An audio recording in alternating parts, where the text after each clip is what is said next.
5 अक्टूबर 1524 को जन्मी रानी दुर्गावती उस युग में साहस और नेतृत्व की प्रतीक बनकर उभरी जब पुरुष शासकों का बोलबाला था। प्रतिष्ठित चंदेल राजवंश से आने के बाद वह उत्तर प्रदेश के बांदा में दुर्जेय कालंजर किले में पैदा हुई। चंदेल राजवंश को न केवल अपने बहादुर राजाओं के लिए बल्कि अपने पूजनीय इतिहास के लिए भी मनाया जाता है, विशेषकर महमूद गजनवी के आक्रमणों के खिलाफ राजा विद्याधर के नेतृत्व में की गई रक्षा के लिए। इसके अतिरिक्त उनकी कलात्मक खोज को खजुराहो के मनोरम मंदिरों और भव्य कलंजर किले के माध्यम से प्रदर्शित किया गया था। 1542 में रानी दुर्गावती ने गोंड राजवंश के राजा संग्राम शाह के सबसे बड़े बेटे दलपत शाह से शादी की। इस संघ ने न केवल चंदेल और गोंड राजवंशों को जोड़ा बल्कि एक गठबंधन भी बनाया जो चुनौतीपूर्ण समय में महत्वपूर्ण साबित हुआ। इस गठबंधन ने शेरशाह सूरी के आक्रमण के दौरान अपनी ताकत का प्रदर्शन किया, जब रानी दुर्गावती के पिता कीरत राय और उनके पति दलपत शाह के नेतृत्व में चंदेल और गोंड सेनाओं की संयुक्त ताकत ने आक्रमण को विफल कर दिया, जिससे शेरशाह सूरी का भाग्य तय हो गया। हालांकि भाग्य को रानी दुर्गावती के लिए और भी कुछ मंजूर था। 1545 में उन्होंने एक पुत्र को जन्म दिया जिसका नाम वीर नारायण रखा गया। 1550 में दलपत शाह की असामयिक मृत्यु के साथ त्रासदी हुई। अपने छोटे बेटे और गोंड साम्राज्य की जिम्मेदारी छोड़कर रानी दुर्गावती ने उल्लेखनीय लचीलेपन और शासन की गहरी समझ का प्रदर्शन किया। मंत्रियों अधर कायस्थ और मान ठाकुर के अमूल्य समर्थन से उन्होंने प्रशासन का कार्य संभाला और राज्य के सुचारू कामकाज को सुनिश्चित किया। इस समय के दौरान राजधानी को सिंगौरगढ़ से चौरागढ़ में स्थानांतरित कर दिया गया था, जो सतपुड़ा पहाड़ी श्रृंखला के सुरक्षात्मक आलिंगन के बीच एक रणनीतिक निर्णय था। जैसे जैसे समय आगे बढ़ा, रानी दुर्गावती की कहानी मालवा क्षेत्र के साथ जुड़ती गई। शेरशाह सूरी के निधन के बाद मालवा में सुजात खान के उदय ने उनके बेटे बाज बहादुर के लिए मार्ग प्रशस्त किया। बाज बहादुर, जो इतिहास में रानी रूपमती के साथ अपने भावुक प्रेम संबंध के लिए जाना जाता है, ने रानी दुर्गावती के राज्य पर अपनी नजरें गड़ा दी। शक्ति के एक साहसिक प्रदर्शन में रानी दुर्गावती की सेना ने बाज बहादुर की बढ़त को विफल कर दिया। एक ऐसी जीत जिसकी गूंज न केवल उनके क्षेत्र में बल्कि इतिहास के पन्नों में भी दर्ज हुई। वर्ष 1562 में अकबर की मालवा पर विजय भूराजनीतिक परिदृश्य को नया आकार देने और रानी दुर्गावती के राज्य को उभरते मुगल प्रभुत्व के सीधे संपर्क में लाने का गवाह बना। इन परिवर्तनों के बीच मुगल सूबेदार अब्दुल माजिद खान एक प्रमुख व्यक्ति के रूप में उभरे। उनकी महत्वाकांक्षाएं रीवा के शासक रामचंद्र की पराजय का कारण बनी।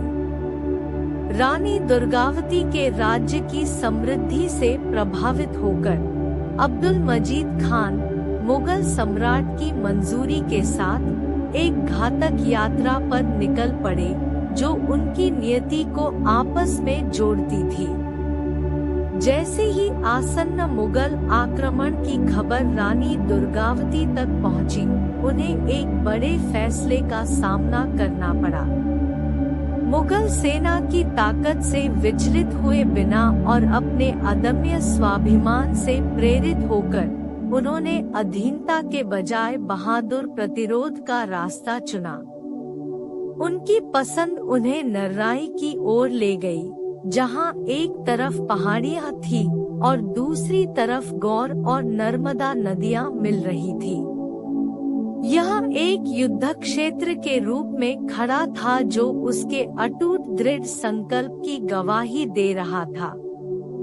आगामी लड़ाई ने दोनों पक्षों के बीच स्पष्ट विरोधाभास को प्रदर्शित किया।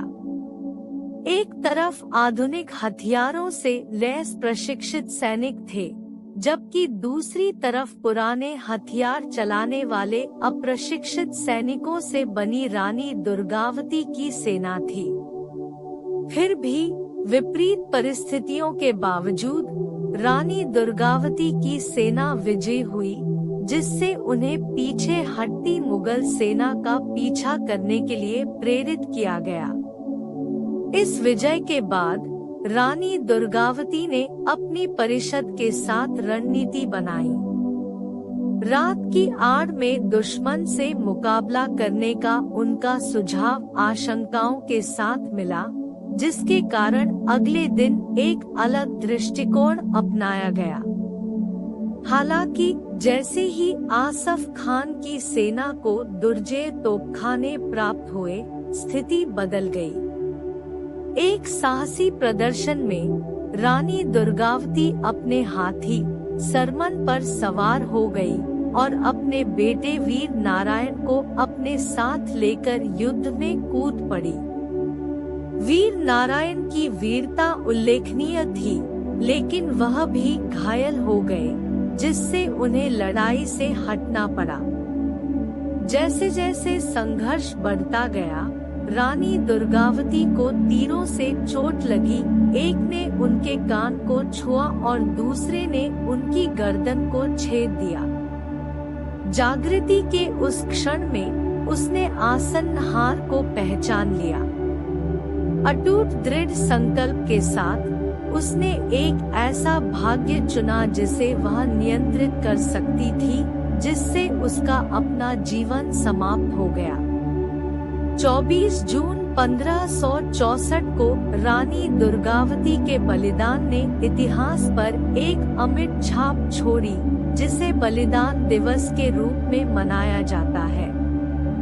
उनकी विरासत उनके वीरतापूर्ण अंत से आगे तक फैली, जो उनके बहुमुखी चरित्र को दर्शाती है।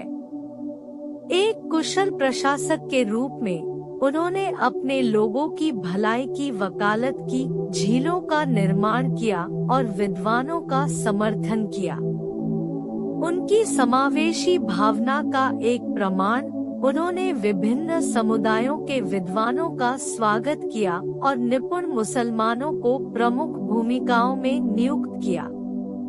उनकी शहादत स्वतंत्रता सेनानियों को प्रेरित करती रहती है, जो विपरीत परिस्थितियों में अटूट भावना का प्रतीक है। उनकी स्मृति का सम्मान करने के लिए 1983 में जबलपुर विश्वविद्यालय का नाम बदलकर रानी दुर्गावती विश्वविद्यालय कर दिया गया। इसके अलावा भारत सरकार ने 1988 में एक डाक टिकट के साथ उनकी वीरता को अमर कर दिया। रानी दुर्गावती की विरासत ताकत, साहस और नेतृत्व की एक स्थायी कहानी बनी हुई है, जो समय के साथ गूंजती रहती है।